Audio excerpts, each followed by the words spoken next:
All right, hello, good morning, good afternoon, good evening, and good night, depending on when you're watching this video. It's Dennis and Brittany in our new recording studio because when I was looking at this video, Brittany, because I'm so much larger than you, we're actually trying to force perspective so I don't look like a giant and Brittany doesn't, it's not like Goliath and David here. Well, I also look way shorter if we're not careful. It's true, so that's why I'm kind of slouching. But yeah, we wanted to make a quick video and talk to you about the Finding Quiet retreat that we mentioned on Sunday. So what is it? So there's two reasons I think that we often can't hear God's voice.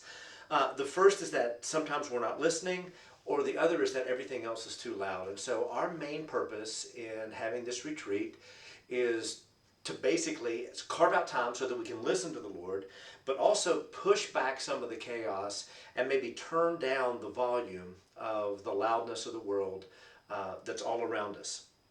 And so we're going to try to see if we can find some space to be in God's presence, to listen to what He might be saying. Now, Brittany, this isn't a time that we're going to be kind of looking for vision casting. This is sort of a real personal time. Right, yeah. So I think at first blush, a person could think like, oh, this is a time to discern, like, where does the church want to go as a whole, Right. or some of those things. But my longing is, let us take care of some details for a day so that you can just sit and exist and spend time with God. And for this little gap of time, you know, can Dennis and I and whoever else is helping lead the retreat push back the chaos and hold some space. Yep. And then you can engage with God. Yep. What are we talking about doing this? So we're looking at, we're doing this Yeah. We're doing this June 11 and 12. It's a Friday night and Saturday. We're going to meet here Friday night and go through Saturday a little after dinner time. You can sleep at home. Nobody's expecting you to channel your inner high school student and sleep on the floor. Like, that's, you get to go home. In a perfect non-pandemic world, we would go somewhere and do this, but... Right. We had started planning this before COVID, and we were Right. looking at a retreat center a couple hours away. And one of the reasons for that is we really want you to plan to be here the whole time. For those of you who are coming, pretend like we're 3 hours away, and that you're away. And actually, too, we're going to invite you to turn off your phones while you're here. We'll give you our numbers. You can, if somebody needs to get a hold of you in an emergency, they can get a hold of us, and we'll let you know. But part of the invitation will be to put away all of those things. Yep, So. very good. Yeah. Very good.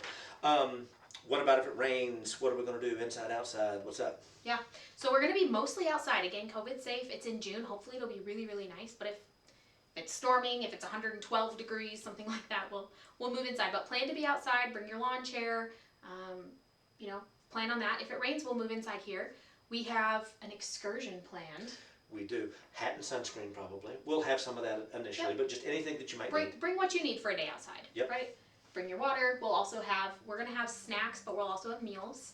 But if you want to bring your own extra whatever, do that. But yeah, the rain plan would be inside here at the church. For those of you who are coming, we'll give you more information about where we're going and what we're doing later. Yep. But plan to be here. The rain plan is inside. There's a cost for the retreat. It's $25, but that will cover your food. We're going to have a book that we ask you to read ahead of time. That'll cover the cost of that. Should I hold that up? Go for it. Should I model that? Model the book. So this is Invitation to Silence and Solitude by Ruth Haley Barton. Do you want to talk a little bit about that? It's fantastic.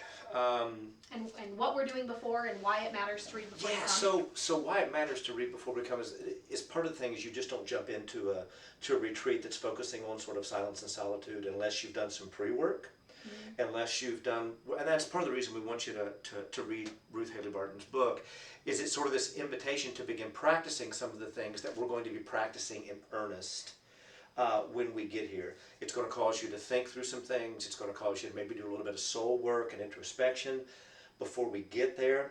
And what we want the retreat to be is for a time so not only will you get the book, but we're going to have specific times where we're going to provide a journal for you to write some things down, what you're hearing the Lord saying.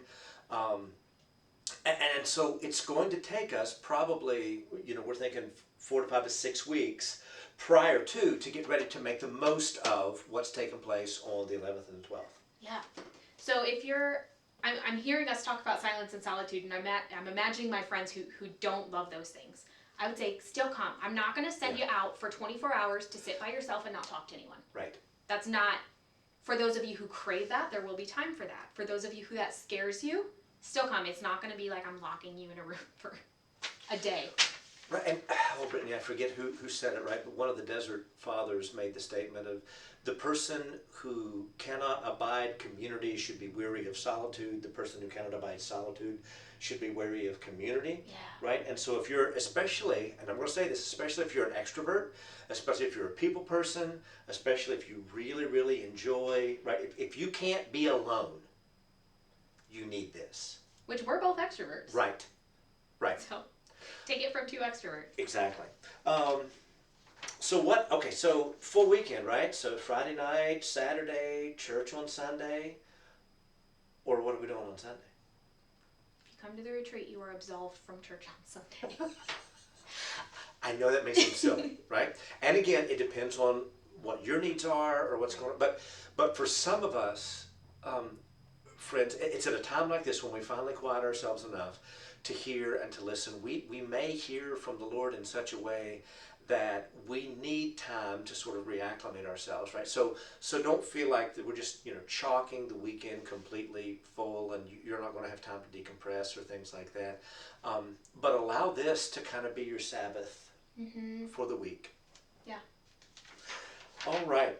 So we've talked a little bit about homework. There's going to be some really neat opportunities, some things that we're going to do that you don't normally do community-wise. There's going to be individual times. There's going to be times of spiritual practices. There's going to be times of reflection. There's going to be times where your body is going to be engaged in the whole disciple-making process. And so, but there's also going to be times where we're going to gather together. Normally it's going to be around food, right? Where we'll be able to decompress and talk through it. Okay, what are we hearing from the Lord and what's He saying? And, Brittany said a little bit earlier, this isn't a time to basically hear, Lord, what are you saying to the church, or where are you leading us? He may definitely have things to say about that, but the purpose isn't to come and to do work. The purpose is to come and to hear from the Lord. Is that fair? Yeah. Yeah, so it would be easy to see a retreat like this as needing to have pragmatic value. If we don't come away with a goal, if we don't come away with a word, is the time valuable? And I would say it is, right? If God is our friend, our spouse, our bridegroom, then the people we love, we spend time just to be with them, even if it's not to meet a goal. Yeah. So, all right.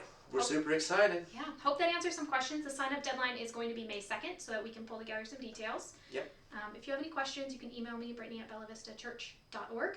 And you can email Brittany at Brittany@bellavistachurch.org if you have any questions. Email me to sign up or sign up in the church lobby. All right. Have a good one. Thanks. Bye.